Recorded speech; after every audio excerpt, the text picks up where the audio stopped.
चल हो जा शुरू।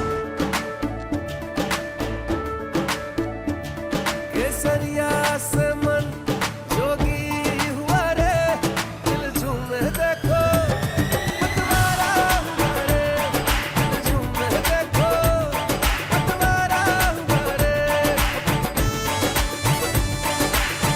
हर पल मनाओ केसरी त्योहार। विमल, बोलो जुबान केसरी। जब मेरी शुरुआत हुई राजनीति में तो परिस्थितियां थोड़ी ऐसी थी कि मेरे भाई पर और मेरी माताजी पर झूठे मुकदमे लगाकर उन्हें राजनीतिक उससे दूर किया गया। तो उस दौरान मेरा आना हुआ राजनीति में। मेरे पिताजी, मैं बहुत छोटी थी जब उनका देहांत हो गया, लेकिन उन्होंने हमेशा उन्होंने भी आगे बढ़ाया, लेकिन ज़्यादा बड़ा योगदान इसमें मेरी माताजी का रहा है। 15 साल हो गए उन्हें यहाँ से हमारे बीच से गए हुए, लेकिन आज भी उनका जो काम है वो जिंदा है लोगों के मन में, और उनसे मुझे आज भी सीख मिलती है। मुझे बहुत खुशी है कि चाहे हम विपक्ष में बैठे या पक्ष में बैठे, हम एक ऐसे पार्लियामेंट में बैठने जा रहे हैं जहाँ डाइवर्सिटी, पार्टीज की डाइवर्सिटी है बहुत ज़्यादा, और लोगों की ऐसे पार्लियामेंट में मुझे आवाज़ बनने का मौका मिलेगा जहाँ पर लोगों का दबदबा रहेगा। लंदन से पढ़ाई की है और आपका परिवार राजनीतिक परिवार रहा है। आपके पिता मनोहर हसन जी चारों सदन देखे हैं, तो आपका पढ़ने लिखने का टाइम था, अब आप राजनीति में आए हो, तो आपका उद्देश्य क्या है? और आगे चल के जैसे आपने परचम लहराया है, अपना बीजेपी को कैंडिडेट को कराया है। जी, जब मेरी शुरुआत हुई राजनीति में तो परिस्थितियां थोड़ी ऐसी थी कि मेरे भाई पर और मेरी माताजी पर झूठे मुकदमे लगाकर उन्हें राजनीतिक उससे दूर किया गया। तो उस दौरान मेरा आना हुआ राजनीति में।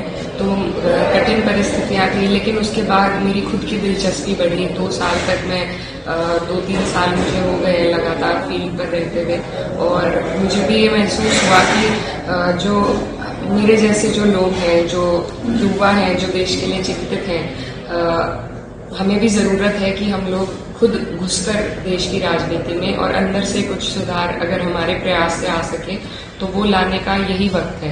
तो मुझे मौका मिला, मेरा क्योंकि परिवार राजनीतिक रहा है, तो उनके बदौलत मुझे ये प्लेटफॉर्म जरूर मिला है, लेकिन मैंने संघर्ष भी किया है, और मेरी यही कोशिश है कि इस प्लेटफॉर्म को जो मुझे मिला है इसका मैं सही इस्तेमाल करके अपने लोगों के लिए, अपने क्षेत्र के लिए कुछ अच्छा कर सकूं। आपने लंदन से पढ़ाई की है और लॉ भी की है, तो इसमें आपको पढ़ाई में कैसे आपके परिवार ने, जैसे मुस्लिम समाज में पढ़ाई के लिए उत्साहित नहीं करते, फिर भी आप लंदन से पढ़ी हैं, तो आपके पिता का सहयोग रहा या आपकी माताजी का?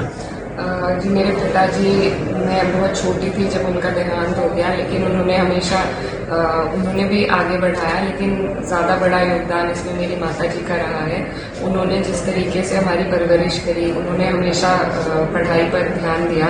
बचपन से ही उन्होंने हमें पढ़ाई की ओर अग्रसर रखा और आगे भी बहुत प्रोत्साहन दिया। अब तक भी वो चाहती हैं कि मैं अपनी PhD, जो कि मेरा बहुत मन था करने का, कि मैं उसे पूरा करूं। अब भी वो यही कहती हैं कि जब भी वक्त मिले तो अपना ये सपना भी पूरा करना।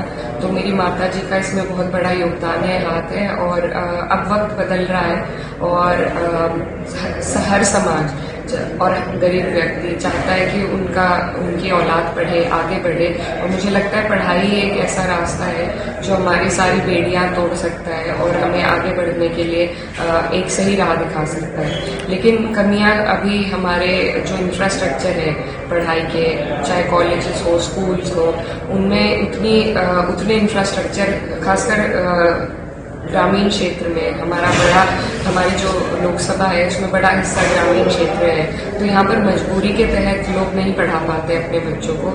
संसाधनों की कमी है और स्कूल कॉलेजों की कमी है इस वजह से। लेकिन मुझे लगता है मंशा हर माँ बाप की होती है कि उनका बच्चा पढ़े, उसके लिए हम लोगों को कोशिश करनी है कि उन तक वो संसाधन पहुँच सके ताकि वो अपने बच्चों को आगे बढ़ा सके।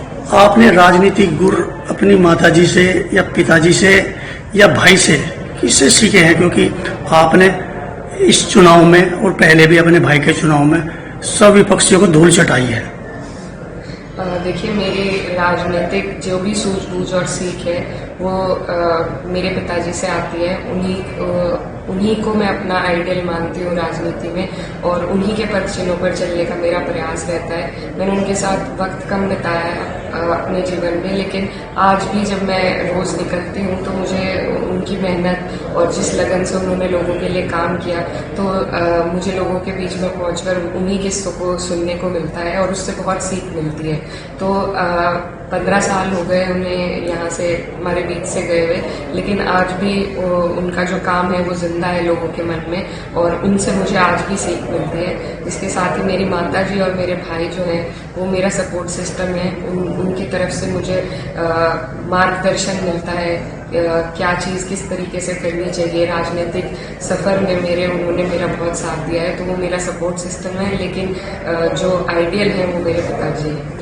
अच्छा, राजनीति में एक विपक्ष मोदी सरकार और एनडीए सरकार। एनडीए सरकार का नारा था 400 पार, और इंडिया का नारा था गरीबी हटाओ, बेरोजगारी हटाओ, और ये सफल भी हुए हैं। और अब सरकार जो बनने जा रही है वो जोड़ तोड़ की सरकार बनने जा रही है, तो इसका क्या प्रभाव पड़ेगा देश पर? देखिए, ये बहुत बेहतर संकेत है, क्योंकि पिछले 2 टर्म के मुकाबले अगर हम इस रिजल्ट को देखें इस बार के, तो इसमें लोगों ने ये मैंडेट के जरिए अपना जवाब दिया है कि अब भाजपा की जो देश में विभाजन फैलाने वाली राजनीति है उससे लोग थक चुके हैं, और अब लोग अपने मुद्दों पर बात करना चाहते हैं। चाहे बेरोजगारी हो, बढ़ती महंगाई हो, और शिक्षा के क्षेत्र में जो अभाव है उसकी वजह हो, बच्चों के लिए नौकरी हो, तो इसी के जवाब में ये चुनाव जनता ने लड़ा है, और जनता ने ये जवाब भाजपा को दिया है, और इसी जवाब के तहत भाजपा की सरकार नहीं बन पाई है। तो ये जो जोड़ तोड़ की सरकार है, मुझे उम्मीद है कि पिछले 2 टर्म के मुकाबले ये हमारे देश में लोकतंत्र को वापस लाएगी, लोकतंत्र को मजबूत करने का काम करेगी, और जो दबाव रहेगा पार्लियामेंट, जिसकी भी सरकार बनती है, एक दबाव जनता का रहेगा, जो कि बहुत बेहतर संकेत है लोकतंत्र के लिए। तो हम इससे बेहतराई की तरफ अपने देश को बढ़ता हुआ देख रहे हैं इस रिजल्ट के माध्यम से, और मुझे बहुत खुशी है कि चाहे हम विपक्ष में बैठे या पक्ष में बैठे, हम एक ऐसे पार्लियामेंट में बैठने जा रहे हैं जहां डाइवर्सिटी, पार्टीज की डाइवर्सिटी है बहुत ज्यादा, और लोगों की ऐसे पार्लियामेंट में मुझे आवाज बनने का मौका मिलेगा जहां पर लोगों का दबदबा रहेगा, लोकतंत्र का दबदबा रहेगा। क्षेत्रवासियों ने आपको, हर बिरादरी ने वोट दिया है, क्या आप उनके उस पर खरी उतर पाएंगी?